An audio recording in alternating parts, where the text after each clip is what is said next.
আসসালামু আলাইকুম।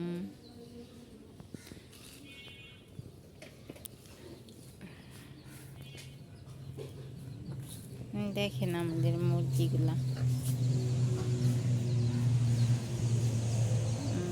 মুরগির 7-8টা বেবি হয়েছে, তো যে কারণে ওদের সবগুলারে এভাবে করে এখানে আটকায় রাখতে হইতেছে মশারির ভিতরে। কারণ ওরা যেভাবেই হোক, ওই যে কাক, তারপরে কুকুর, বিড়াল বেবিগুলারে মেরে ফেলবে। এই কারণে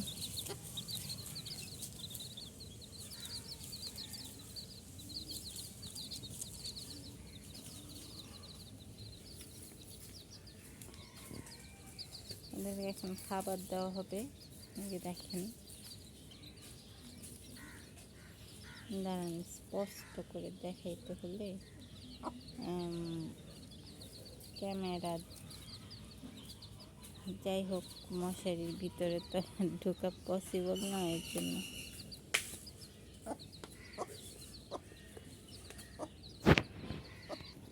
দেখেন ওদেরকে খাবার দেওয়া হয়েছে।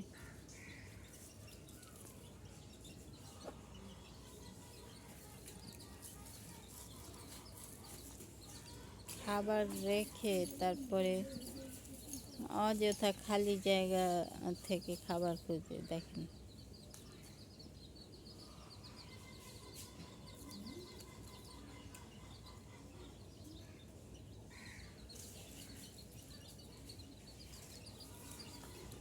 মোট 7টা বেবি আছে।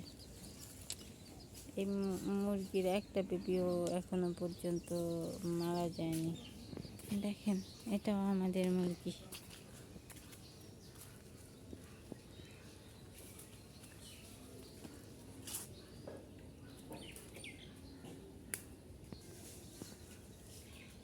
আমাদের একটা বিড়াল আছে, কিন্তু বিড়ালটা অনেক পাজি, শুধু দৌড়াদৌড়ি করে। কখন যে কোথায় যায় তা বলা মুশকিল। এখানে অনেক বৃষ্টি হয়েছিল, তো দেখেন রাস্তাঘাট সব কিছু। এটা কিন্তু বাসার ভিতরে সব ভিজা। এখানে আমাদের একটা বড় গাছ আছে, এটা হলো আমড়া গাছ।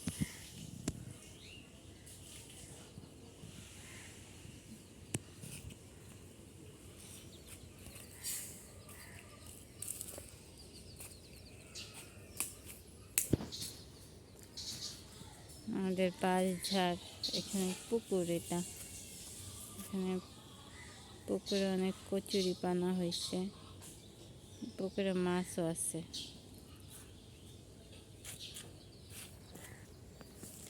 আমার মুরগির বেবিদের জন্য দোয়া করবেন, যেন সবগুলা বেঁচে থাকে, বড় হয়।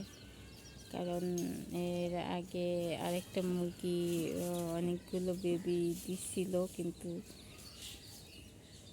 পালাক্রমে সবগুলোই মারা গেছে, একটাও বেঁচে নেই। তারপরে এই মুরগির বেবি হয়েছে। এখনও আল্লাহর রহমতে সবগুলো সুস্থ আছে, ভালো আছে। দোয়া করেন যেন ওরা বড় হয়।